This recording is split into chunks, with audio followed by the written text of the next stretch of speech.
Hi, welcome to daily update.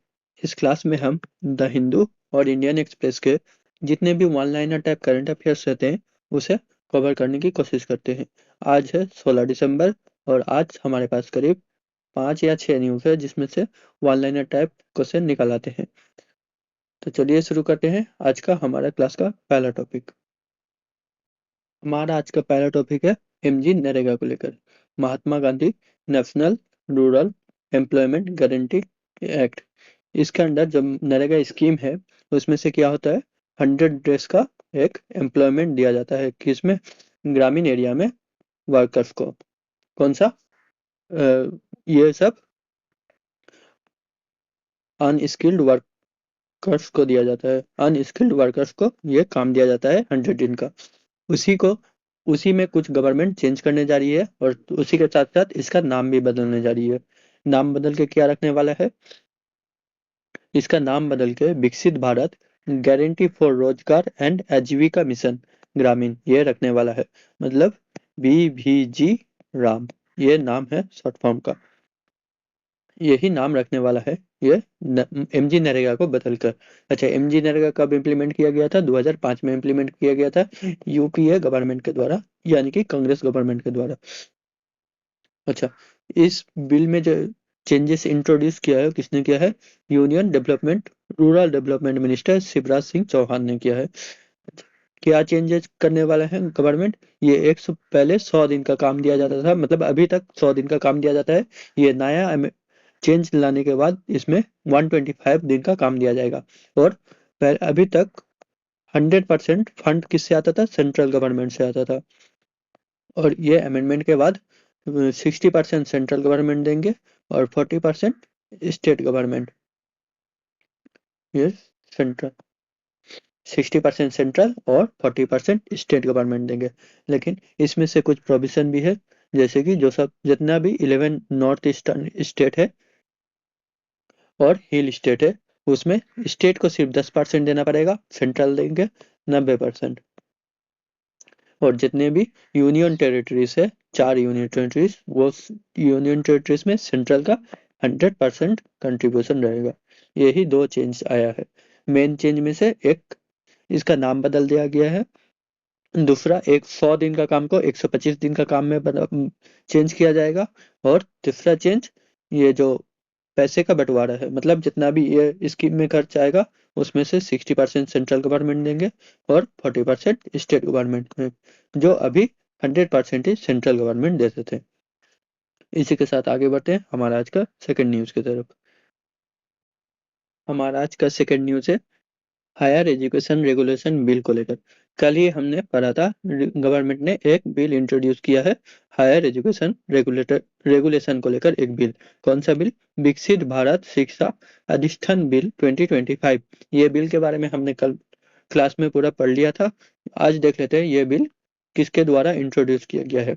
Union higher education minister Dharmendra Pradhan, ये हमारा India का education minister है, इन्हीं के द्वारा यह बिल इंट्रोड्यूस किया गया है।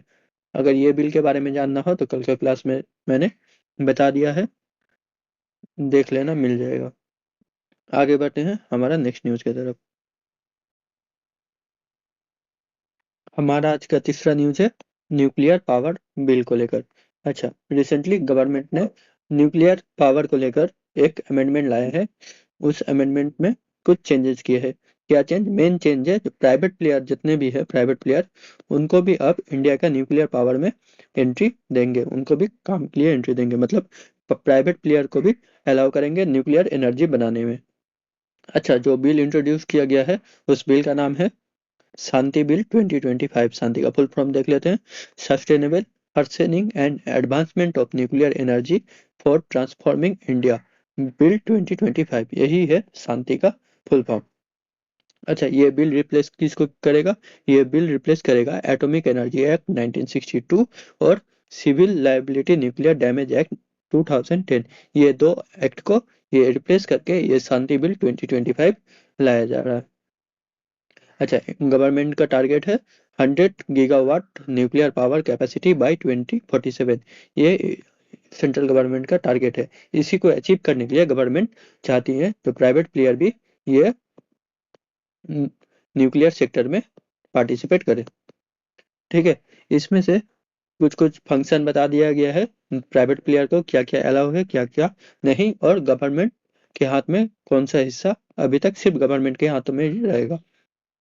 जैसे कि under this new bill public private या फिर जॉइंट वेंचर, मतलब PPP model, public private partnership model जो होता है, तो इसी को जॉइंट वेंचर कहा जाता है। ये जॉइंट वेंचर किस लिए?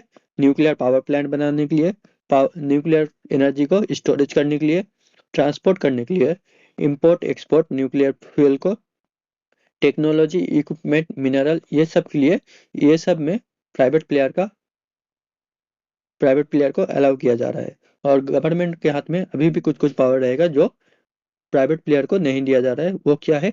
एनरिचमेंट। एनरिचमेंट मतलब यूरेनियम जो यूज होता है, जो हमारे नेचर में मिलता है, वो U-238 आइसोटोप मिलता है, लेकिन जो न्यूक्लियर एनर्जी बनाने के लिए लगता है वो है यूरेनियम 235।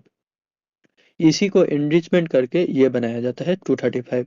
तो यही एनरिचमेंट का काम और आइसोटोपिक सेपरेशन, ये सब किसके हाथ में रहेगा? सेंट्रल गवर्नमेंट के हाथ में रहेगा। फिर management reprocess spent on fuel higher radioactive waste, मतलब फ्यूल बनने के बाद या फिर एनर्जी बनने के बाद जितने भी यूरेनियम या फिर प्लूटोनियम का वेस्ट रहेगा, वो सब, ये सब को मैनेजमेंट और प्रोडक्शन अपग्रेडेशन हेवी वाटर, ये सब का जिम्मे जिम्मा किसका हाथ में रहेगा? सेंट्रल गवर्नमेंट के हाथ में रहेगा ये सब कंट्रोल। ठीक है, प्राइवेट प्लेयर को सिर्फ import export, power power plant का बनाना, ट्रांसपोर्टेशन, फ्यूल का स्टोरेज, यही सब ही दिया जा रहा है। आगे बढ़ते हैं हमारा नेक्स्ट न्यूज की तरफ। हमारा आज का नेक्स्ट न्यूज है सीआईसी को लेकर। सीआईसी मतलब सेंट्रल इंफॉर्मेशन कमीशन। अच्छा, रिसेंटली प्रेसिडेंट द्रौपदी मुर्मू ने रिटायर्ड आईएएस ऑफिसर राजकुमार गोयल को क्या बनाया है? इंडिया का चीफ इंफॉर्मेशन कमिश्नर बनाया है। ठीक है, इसी के साथ साथ 8 और इंफॉर्मेशन कमिश्नर भी अपॉइंटमेंट किए हैं। कौन? प्रेसिडेंट द्रौपदी मुर्मू ने। अच्छा, इन्हें सीआईसी अपॉइंटमेंट के लिए एक 3 मेंबर बॉडी कमिटी बनाया जाता है, जो ये सीआईसी का नाम रिकमेंड करते हैं किसको? प्रेसिडेंट को।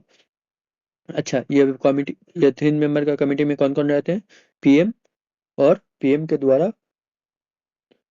एक पीएम के द्वारा चुने गए एक यूनियन कैबिनेट मिनिस्टर रहते हैं, और लीडर ऑफ ऑपोजिशन रहते हैं। ठीक है, इस साल पीएम के द्वारा चुने हुए union home union cabinet minister कौन थे? अमित शाह थे, होम मिनिस्टर अमित शाह। और लीडर ऑफ ऑपोजिशन लोकसभा के राहुल गांधी। ये तीनों मिलकर ये सीआईसी को ये नाम रिकमेंड किए थे किसको? प्रेसिडेंट द्रौपदी मुर्मू को। और प्रेसिडेंट द्रौपदी मुर्मू ने इनको आज अपॉइंट किए हैं सीआईसी के पोस्ट पर। इसी के साथ आगे बढ़ते हैं नेक्स्ट न्यूज की तरफ।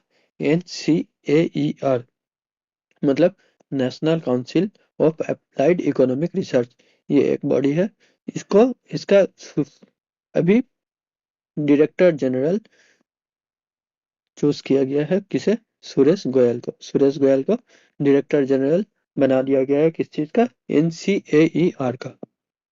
यही था हमारा ये न्यूज। और आगे बढ़ते हैं हमारा आज का लास्ट न्यूज की तरफ।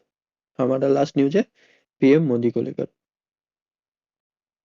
हमने कल के ही क्लास में पढ़े थे पीएम मोदी अभी 3 देश के विजिट में गए हैं। कौन सा?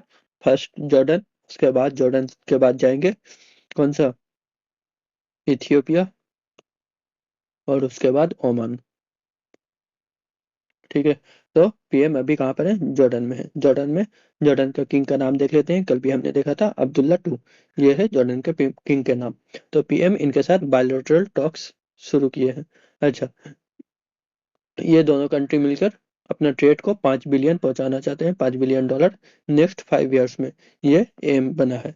ठीक है, और किस किस टॉपिक पे ये दोनों कंट्री एग्रीमेंट करने वाले हैं? Trade, investment, defence, security, renewable energy मतलब सन का एनर्जी या फिर न्यूक्लियर एनर्जी या फिर विंड एनर्जी, ये सब हो गया हमारा रिन्यूएबल एनर्जी।